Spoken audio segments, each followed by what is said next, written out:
சந்தியா ராகம் சீரியல்ல என்ன நடந்ததுன்னு பார்க்கலாம் வாங்க வீடியோக்குள்ள போலாம். மாயாவை வெளியே அனுப்புறதுக்கு நாமளும் என்னென்னமோ சதி திட்டம் போட்டு பார்த்தாச்சு. ஆனா மாயாவை வெளியே அனுப்பவே முடியலையே. நாளுக்கு நாள் அவளோட ஆட்டோ இந்த வீட்டுல அதிகரிச்சுக்கிட்டே இருக்கு. சீனு 40 லட்சத்தை ரெடி பண்ணி சீக்கிரமா இந்த மாயாவை வீட்டை விட்டு வெளியே அனுப்புறேன்னு சொன்னா அந்த பணத்தை கொடுக்கறக்குள்ளேயே இவ உண்மையிலுமே வாந்தி எடுத்துட்டானா என்ன செய்யறது? அதுக்கப்புறம் நாம நினைச்சாலும் இவ வெளியே போக மாட்டான். நாளுக்கு நாள் சீனுவோட தீவே மாத்திருவா போல இருக்கு. இவளை சீக்கிரமா வெளியே அனுப்பணும்னா நம்ம உடனே சாரு இங்க வரவழைக்கணும்னு யோசிக்கிறாங்க பத்மா.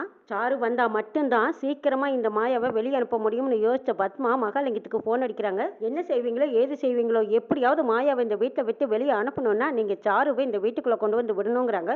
ஐயோ சமந்தி, அது எப்படிங்க சமந்தி முடியும்? பார்த்தாவே சிவராமனும் ரகுராமனும் வேண்டா வெறுப்பா முகத்தை திருப்பிக்கிறாங்களே. அப்படி இருக்க நான் எப்படி சாருவை வீட்டுக்கு கூட்டிட்டு வருவேங்கிறாங்க. அதுக்கெல்லாம் ஒரு ஐடியா இருக்கு. முதல்ல சாருவுக்கு கூலிங் கிளாஸ் கண்ணாடியை போட்டு அவளுக்கு கண்ணு தெரியாத மாதிரி கூட்டிட்டு வாங்க. இந்த குடும்பத்தினால தான் என் பொண்ணுக்கு ஒரு ஆக்சிடென்ட் ஆயிடுச்சு, அதுல கண்ணு போயிடுச்சுன்னு வந்து சொல்லுங்க. நிச்சயமா இந்த குடும்பம் நம்பித்தானே ஆகணும் அப்படின்னு பத்மா சொல்லவும், இல்லைங்க அப்படியே வந்தாலும் என் பொண்ணு எப்படி அங்க உரிமையோடு இருக்க முடியுங்கிறாங்க. அப்படி என்னங்க நீங்க பரிதாபப்பட்டு எங்க கூட கொஞ்ச நாள் இரு சாருன்னு நாங்களே கேட்டு இங்கேயே இருக்க வைக்கிறோம்.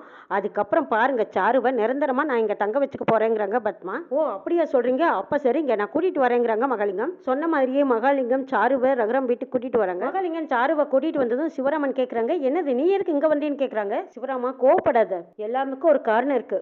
என் பொண்ணு சாருவுக்கு கண்ணு தெரியாம போச்சு, அதுக்கு காரணமே உங்க குடும்பம் தான். பொண்ணுக்கு ஒரு நல்ல வாழ்க்கை அமைச்சு கொடுக்குறேன்னு சொல்லி வாக்கு கொடுத்தாங்க. ஆனா அந்த வாக்கு இன்னும் இது வரைக்கும் நிறைவேற்றலைங்கிறாங்க நம்ம மகாலிங்கம். ஆமாண்ணே, நல்ல இடத்துல கல்யாணம் பண்ணி வைக்கிறதா நீங்க சாருவுக்கு வாக்கு கொடுத்தீங்க. அண்ணே நீங்க சாருவுக்கு வாக்கு கொடுத்தீங்க, ஆனா இது வரைக்கும் அவளுக்கு எதுவுமே பண்ணல. ஒரு குற்ற உணர்ச்சி நம்மளை உறுத்துதுன்னு சாருவை பார்க்க பாவமா இருக்கு. அவ இன்னும் கொஞ்ச நாளைக்கு நம்ம வீட்லயே இருக்கட்டுங்கன்னு என்ன சொல்றீங்கன்னு பத்மா கேட்கவும், இல்ல நான் எங்க அப்பா கூடவே எங்க வீட்டுக்கு போறேங்கிறாங்க சாரு. சாரு என்ன சாரு இப்படி சொல்றேன்? மனசு குற்ற உணர்ச்சியில எப்படி தவிக்குது தெரியுமா? உனக்கு இந்த வீட்டு மருமகள் ஆகணும்னு நான் ஆசைப்பட்டேன். என்னோட ஆசை நிறைவேறாம போச்சு. இப்படி பார்க்கும்போது என் மனசு என்னமா தவிக்கிறது தெரியுமா?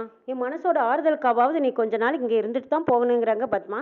அப்பதான் என்னோட குற்ற உணர்ச்சி கொஞ்சம் கொஞ்சமா குறையும்னு பத்மா கேட்கவும், ஆமா பத்மா சொல்றது சரிதான் சாரு, நீ கொஞ்ச நாளைக்கு எங்களோடவே தங்கிட்டு போங்கிறாங்க ரகுராம். அண்ணே என்னோட விருப்பத்துக்கு நீங்க சொன்னதுக்கு ரொம்ப நன்றிண்ணே அப்படின்னு பத்மா சொல்லிட்டு, அண்ணே உங்க பொண்ணு சாரு எங்களோடவே இருக்கட்டுங்கிறாங்க பத்மா.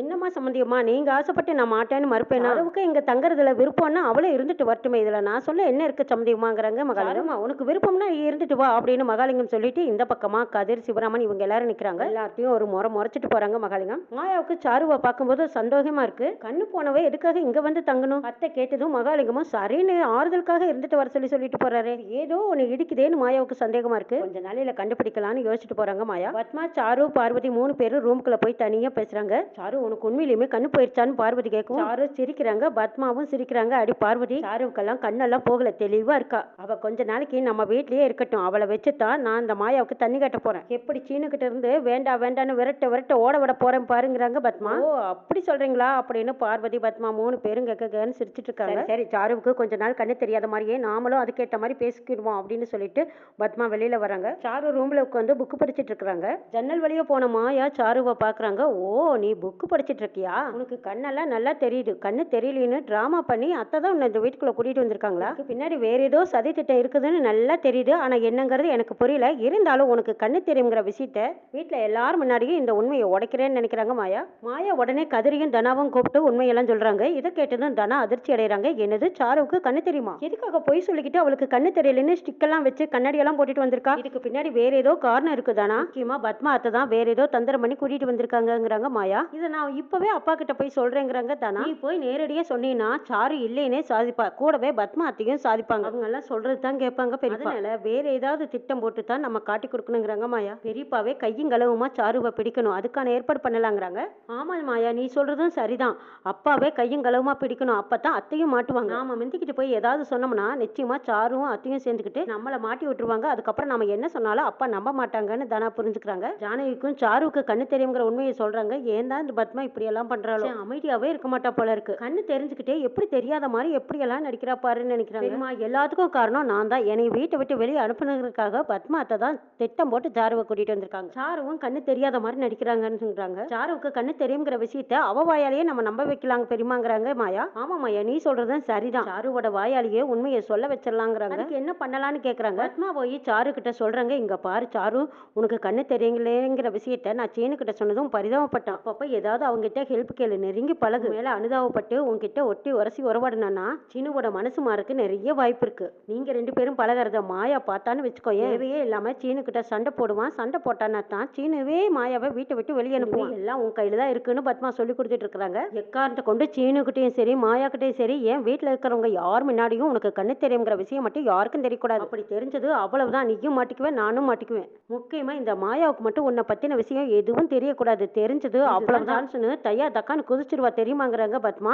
ஐயோ, அந்த மாயா பத்தி தான் எனக்கே நல்லா தெரியுமா, யாருக்குமே உண்மை தெரியாத அளவுக்கு நான் கண்ணு தெரியாத மாதிரியே நடிக்கிறேங்கிறாங்க சாரு. ப்ரோக்ராம் ஹாலில் உட்காந்து படிச்சிட்டு இருக்காங்க. அப்ப தனாவும் மாயாவும் சாரு வர்றா, நம்ம பேச்சு துணைக்கு கூப்பிடுவோம். அப்ப அவ வரும்போது நம்ம முன்னாடி எண்ணெய் ஊற்றி வைக்கலாம். எண்ணெய் ஊற்றி வைக்கிறத அவ பாக்குறாளா இல்லையங்கிறத நாம முதல்ல தெரிஞ்சுக்கலாங்கிறாங்க மாயா. சொன்ன மாயா, அது அவளுக்கு தெரியுதா தெரியலையாங்கிறத நாம முதல்ல தெரிஞ்சுக்கலாங்கிறாங்க தனா ஓடி போய் சாரு உன்னை அப்பா கூப்பிடுறாங்க வான்னு கூப்பிடுறாங்க. சாருவும் சரி வரேன் அப்படின்னு சொல்லி வந்துட்டு இருக்கும் போது இப்ப மாயாவும் தனாவும் சேர்ந்து எண்ணெய் ஊற்றி வைக்கிறாங்க. இதை பார்த்த தனா, ஐயோ எண்ணெய் ஊற்றி வைக்கிறார்களே, இதை நம்ம பார்த்த மாதிரி ஒதுங்கி போனா கண்ணு தெரியும்னு சொல்லிடுவாங்க. பார்த்துட்டு போனாலும் வலிக்கு விட்டு விழுந்தா இடுப்பே ரெண்டா போயிடும். வேற வேணையே வேண்டாம், இவ்வளவு பெரிய வேணை நமக்கு தேவைதானா, என்ன செய்யறதுன்னு யோசிக்கிறாங்க சாரு. அந்த நேரம் பார்த்து ரகுராம் சாருவை கூப்பிடுறாங்க. சாருவும் போலாமா வேண்டாமான்னு கால் எடுத்து வைக்கிறாங்க. ஒரு அடி எடுத்து வச்சா எண்ணெயில கால் வச்சா துப்புன்னு வலிக்கு விழுந்துருவோமே. பெரியப்பா வர இப்பங்க பார்த்து கூப்பிடுறாங்க. அவங்களுக்கு நேரா போனோம்னா விழுந்துடுவோம், என்ன செய்யலாம். சாரு, பெரியப்பா தான் கூப்பிடுறாங்கல்ல வா அப்படின்னு மாயா ஒரு பக்கம் கூப்பிடவும் சாரு தாண்டியும் வர முடியாம கால் வச்சும் வர முடியாம தவச்சுக்கிட்டு இருக்காங்க. ரகுராமுக்கு ஒரு போன் கால் வந்ததும் அவங்க எழுந்திரிச்சு போயிடுறாங்க. அப்பாடா எப்படியோ பெரியப்பா போயிட்டாங்க,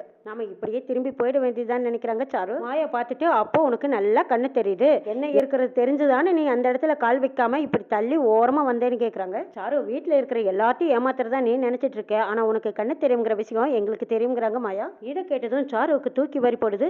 ஏன் மாயா, உனக்கு என்கிட்ட விளையாடலைன்னா பொழுதே போகாதா அப்படின்னு சாரு மாயா கிட்ட சண்டை போட்டுட்டு இருக்காங்க. அங்க சீனு வராங்க. என்கிட்ட எப்ப பார்த்தாலும் இந்த மாயா வம்பிழுக்கிறான்னு சொல்றாங்க. சீனு மாயாவை பார்த்து முறைக்கிறாங்க. மாயாவும், என்ன சீனு உனக்கு இன்னுமா புரியல இவளை பத்தி அப்படிங்கிற மாதிரி பாக்குறாங்க. என்ன நடக்குன்னு